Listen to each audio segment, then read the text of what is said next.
सुप्रभात बच्चों, कक्षा में आप सभी का स्वागत है। तो बच्चों आइए सर्वप्रथम देखते हैं आज का सुविचार। कलम, कसम और कदम हमेशा सोच समझकर ही उठाना चाहिए। तीनों क है, क ल म क स म क द म, और बिना मात्रा वाले हैं तीनों भी। बहुत सिंपल लगते हैं दिखने के लिए, लेकिन कलम चलाते वक्त ऐसे ही चलाना चाहिए, यानी ऐसा ही लिखना चाहिए कि जिस पर कोई ऑब्जेक्शन न हो। उसके साथ ही कसम भी बहुत सोच समझ कर खानी चाहिए, क्योंकि एक बार कसम खाने के बाद वो बात हम हमारे मुंह से कभी बाहर नहीं निकालते जिसके बारे में कसम दी जाती है। इसलिए कसम भी बहुत मायने रखती है, और कदम भी हमेशा बच्चों सोच समझकर उठाना चाहिए।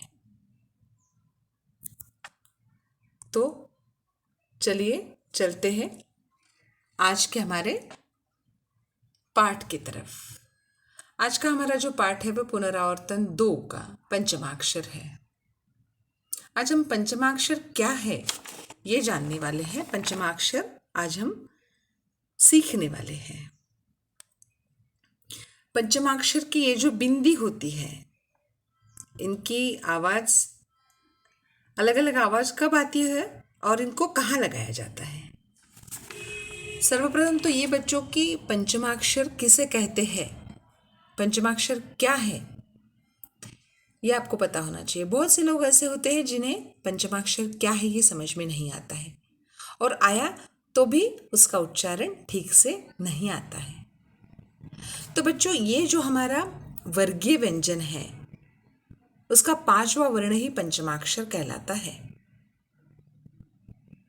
अब इन वर्णों को वर्गीय वर्ण क्यों कहा जाता है, सर्वप्रथम हम इनकी श्रेणी समझते हैं। बच्चों आपके सामने यहाँ मैंने वर्णमाला के व्यंजन लिखे, पूरे नहीं, क्योंकि य र ल व श ये अंतस्थ वर्ण और संयुक्त अक्षर लास्ट वाले जो है ये मैंने लिखे नहीं है।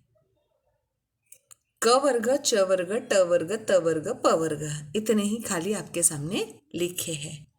तो अब इन 5 लाइनों में से जो पहले है क, च, ट, त, प, ये पहला वर्ण है।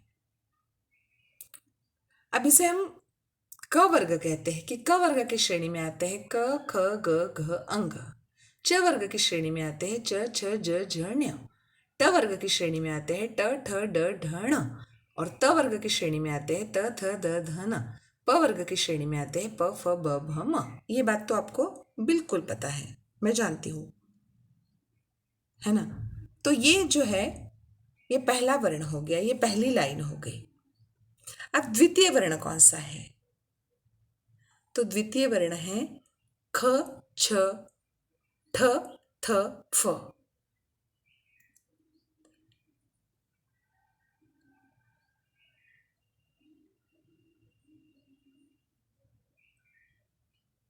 उसी तरह तृतीय वर्ण जो है वो है ग, ज, ड, द, ब। फिर चतुर्थ वर्ण है घ, झ, ढ, ध, भ। और सबसे अंत वाले जो कि मैंने लाल रंग से किए हैं वो है हमारे पंचमाक्षर अंग, न्य, ण, न और म। ये हमारे पंचमाक्षर है। पंचम वर्ण यानी पंचम अधिक अक्षर 5वां वर्ण, इसीलिए इसे पंचमाक्षर कहा जाता है।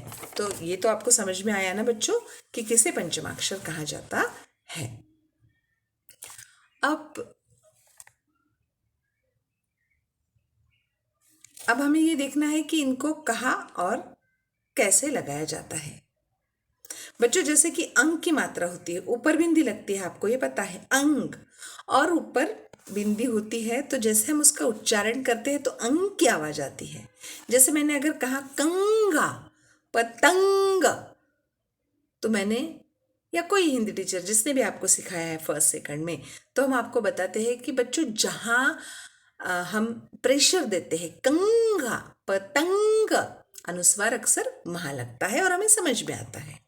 तो ये जो ऊपर अंक की आवाज आती है इसे अंक की मात्रा हम कहते हैं। अब हमारी पूरी वर्णमाला जो है उसमें क वर्ग, च वर्ग, ट वर्ग, त वर्ग और प वर्ग होते हैं।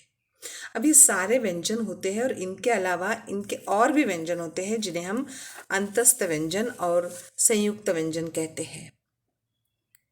जैसे कि मैंने आपको फर्स्ट में भी बताया था, क्षत्र, ज्ञ, श्र, ये सारे संयुक्ताक्षर है, ये 2 वर्णों से मिलके बने हैं। अब जैसे पहले लाइन के क वर्ग के है, क वर्ग है, इस क वर्ग में क्या क्या आता है, क, ख, ग, घ और अंग, ये वर्ग आते हैं। अब ये अंग की बिंदी कहाँ लगती है, ये जो अंग पंचमाक्षर है इसकी बिंदी कहाँ लगती है? आपको लगेगा कि इसकी बिंदी तो इसके सामने ही लगी है। नहीं बच्चों, जब हम इसका शब्द में प्रयोग करते हैं, अब आप ये भी कहेंगे कि मैडम ये तो शब्दों में कभी दिखाई नहीं देता। तो अब सही मानक वर्तनी के अनुसार हिंदी का विस्तार जैसे हुआ है तो ये शब्दों को लिखने की जो पद्धति है उसमें बदल आ गया है, उसमें बहुत बदलाव हो गया है। अब जैसे मैं आपको बताती हूँ, ये जो बिंदी लगती है ना, तो जब ये बिंदी लगती है तो अंग की आवाज आती है। अगर च वर्ग की हो तो ण्य की आवाज आती है क्योंकि पंचमाक्षर ण्य है। अगर त वर्ग की होगी तो ण की आवाज होगी, और बिंदी भी वही होगी। अगर त वर्ग की होगी तो न की आवाज होगी और बिंदी भी आएगी, और अगर प वर्ग की हो तो म की बिंदी होगी और आवाज भी आएगी। इन सभी शब्दों पर बिंदी लगेगी, आवाज भी आएगी, यानी हमको समझेगा भी। जैसे मैंने आपको कंघा, पतंग, घंटा, ये जो शब्द होते हैं, पर अब ये कैसे लगाते हैं इसको हम देखते हैं। सबसे पहले हमें ये देखना है बच्चों कि ये जो शब्द लिखा है इसके बाद वाला शब्द कौन सा है। जैसे मैंने यहाँ शब्द लिखा है पहला गणगा, कौन सा शब्द लिखा है, गणगा। अब ये बीच में अंग शब्द आपको दिखाई दे रहा है ना। अब ये किसका है, ये है हमारे क वर्ग का पंचमाक्षर। तो हमें ये देखना है कि इसके बाद वाला शब्द क वर्ग का है, इसके बाद वाला अक्षर कौन सा है, गा, गा है यानी ग है। अब ग कौन से वर्ग में आता है, ग क के वर्ग में आता है, यानी बिंदी अंग की लगी है। ये बात आपको समझनी है। उसके बाद दूसरा शब्द है चंचल। अब पुराने जमाने में इसको ऐसे लिखा करते थे, गंगा को भी चंचल को भी, लेकिन आज हम चंचल ऐसे नहीं लिखते हैं, चंचल हम अंग की मात्रा देते हैं। अब इसमें भी हमें देखना है ण्य जो है, ण्य के बाद कौन सा शब्द आया है, च शब्द आया है, और ये च शब्द जो है ये च वर्ग का है। कौन सा शब्द आया है, चण चल। अब ये पूर्ण चाहिए, लेकिन यहाँ कीबोर्ड पे ल जैसे लिया तो ये आधा बन गया, ये पूर्ण च था यहाँ, तो ये भी च वर्ग का है, यानी बिंदी यहाँ लगेगी। अगर तीसरा शब्द हम देखते हैं झंडा, झंडा, ण शब्द आया है, न वर्ण आया है, सॉरी न वर्ण आया है। अब ये न पंचमाक्षर है, ये किस वर्ग का है, ये ट वर्ग का है। लेकिन हमको ये देखना है कि न के बाद क्या आया है, ड, और ड किसके वर्ग का है, ट के वर्ग का ही है, ट ठ ड, यानी बिंदी यहाँ किसकी लगेगी, न की लगेगी। और अगर त वर्ग का है, कौन सा वर्ण है उसके बाद, कौन सा शब्द है उसके बाद हम देखते हैं, जैसे मंद शब्द है। अब मंद शब्द में द आया है, आधा न, यानी त वर्ग का है, न पंचमाक्षर यहाँ लगा है, लेकिन न पंचमाक्षर के बाद द लगा है क्योंकि ये त वर्ग का है।